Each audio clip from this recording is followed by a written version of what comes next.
Well, guys, today we're going to take a crack at this thing. It's been sitting on the bench for a while. I've been putting it off. It is a Federal Model 600, but that really doesn't matter. Very nicely made lock, very heavy, nice size to it, thick shackle. These things are replaceable cores, though, and that is the reason I've been kind of setting this one aside. This, and this is the key for it, is a GeGe, which are some of the nastiest locks that I've ever come across for a couple reasons. First of all, they have, it looks like a Yale keyway, but got an extra little curve to it. So very, very paracentric. And GeGes are known to have some nasty pins inside of there. The bitting is not too bad, but it does work. And the nice thing about this, it rotates with spring tension. It rotates clockwise about 90 degrees, and then you got to pull the shackle open. Ball bearings, and I think you can see them right there. It also turns counterclockwise with no spring tension. So I'll try to pick it traditionally. In the traditional direction first. If that doesn't work, this is always an option. Pick it backwards. It doesn't open it, but we can probably spin it. But let's try to do it right first. All right, I've laid out some options here because I've picked GeGes before. I'm going to start out well, first of tensioning. We got to use top of the keyway tensioning and try to work our way through that paracentric warding. We could probably use, let's see if I got this little guy. We could probably fit one of these traditional ones up here and pick it clockwise. That might work, and this may or may not work picking it counterclockwise. It doesn't look like it will. Kind of rolls out, and that's, of course, the way that's designed.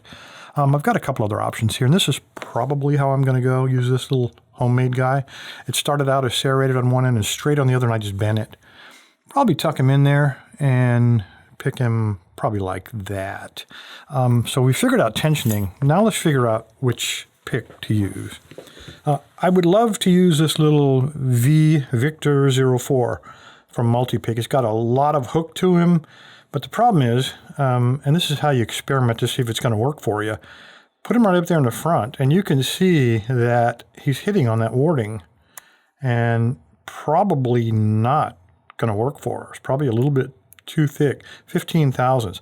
I'll try this one first, and maybe I can squeeze him, you know, right, maybe there are holes, they're wide enough in that keyway to fit this guy. If not, I've got a backup. And the backup would be this guy from Rare Elements, and I glued these handles on.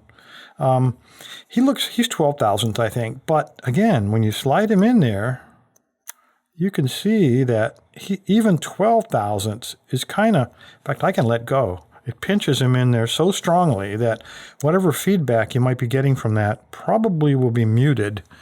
On the last choice, and I say that because this is a 10 thousandth, he does work and just barely slides in there, but you can see he fits in there. But the thinner the pick, the less the amount of feedback, and also much more delicate.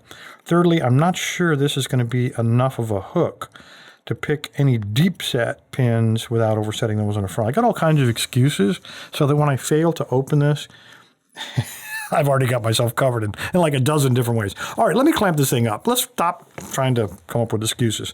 Let's clamp it up and see if I can get him picked. All right, this will be my second attempt on this thing. This is a tough lock. I tried to pick it normally, top of the keyway, no luck. So I'm going to try something a little different this time. I'm going to start out with bottom of the keyway, and I'm going to take a really fat pick, which really is totally inappropriate for this lock, but I'm only going to use the back side of it to push all the pins. We're going to try some overlifting here, see if this will work. So all the way in, shove all the pins to the absolute top, as far as they will go. Oops. And how could you screw that up worse?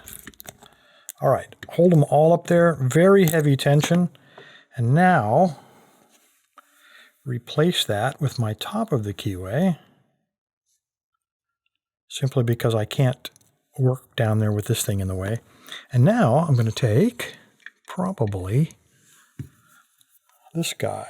It's a 15 thousandths. It's the worm from Sparrows. And what I'm going to do is just start, let me get him in there, just start jiggling around while I release tension on the tensioner. I'm actually hoping to rake the pins back down. It doesn't seem to be working. I have no fault set, no nothing. And in fact, I've just barely released tension.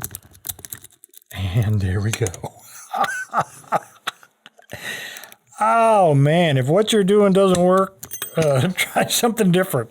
That worked great. That's better than wasting another 10 minutes. All right, let's go ahead and let's take a look and see what this GeGe has in it. Let me move all this stuff out of the way. We're going to need those. We are going to need this guy. And we're going to need, looks like a Phillips.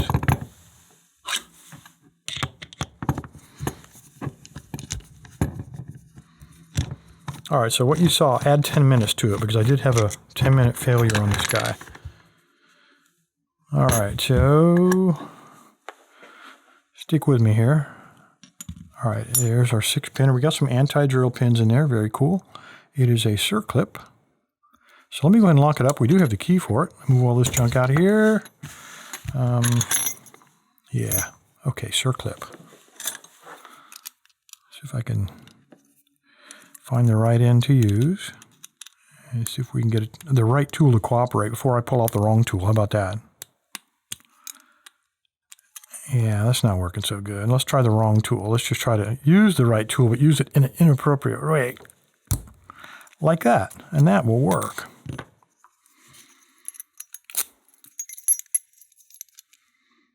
All right. I am going to shim it. Because we got that little crevice in the back for the circlip. And he's just going to act like a bridge. And let's see if that's the right size. Use the right end of it, Bill. And the pins are pointing up, and I think everything's good. There we go. All right, we've got a steel pin right there in the front, along with those anti-drills.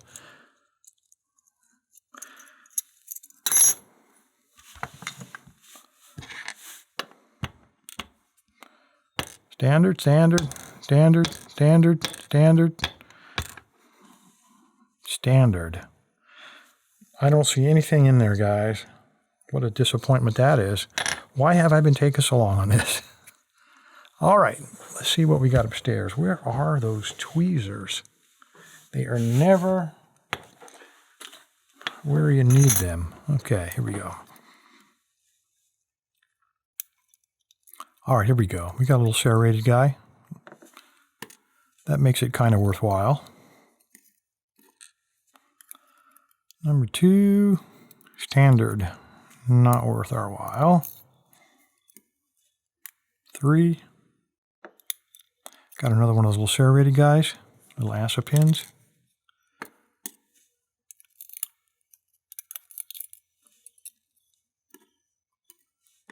I don't feel bad if we find too many more of those. Yep, there's another one.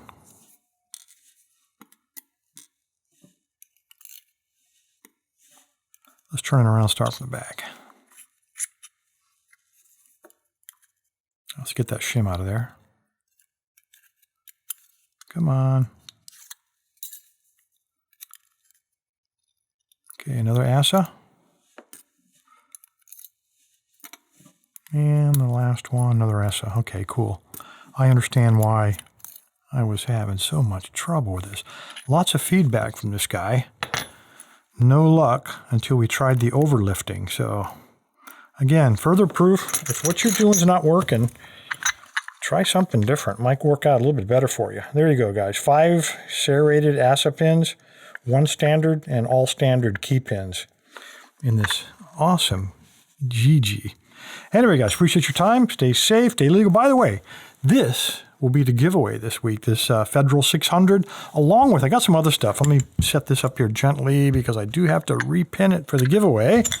Move all that stuff. The giveaways will be, I actually had Lab donate, it's kind of hard to see because it doesn't all fit in the camera, but a very large pinning mat still in the wrapper, along with a bald spot cover-upper. Cool looking hat. Kind of hot for the sunny days, but winter's coming, so it shouldn't be too much trouble. I also had a bunch of giveaways donated by LearnLockPicking.com. Kim and Ryan are the owners. They gave us a spinner, which you guys see me using all the time, complete with, I don't know, 200 pages of instructions, as if you need those. A pinning block from Lab, And last but not least, again, donated by LearnLockPicking.com, one of their training locks. And again, if you beginners have never seen these before, these are training locks that you pin up progressively. They call them progressive training. You pin up, for example, one, they have plugs and a whole bag of security pins, every kind of pin you can imagine, serrated, spool, T-pins, all kind of replacement pin, plugs, springs, etc., all that stuff, along with keys if you want to do that. And the way you do it is you plug up, say, 2 of these, with standard pins. When you get good at that, you go to 3. When you get good at that, etc., you keep going. When you master standard pins, and then you move on to something else in the bag, or even a combination of security pins. Anyway, great training lock, nice wide open keyway. Appreciate your time, guys. Stay safe, stay legal. You want to know how to win the free giveaway? Stick around. I'll tell you how to do it. Thanks, guys. All you need to do is navigate to locklab.com, the tribal website, and scroll down in the middle of the page. You'll see all the giveaway buttons, Monday, Wednesday, and Friday. But the one you're looking for is the Weekend Review giveaway, purple band. Just click on it. It'll take you to the registration page. Again, scroll to the bottom, put in a good email address, so if you win, I can get in touch with you, let you know. Put in a username, doesn't matter what it is, and click Submit. When you're done, you'll get a green check mark confirming your entry. Thanks, guys.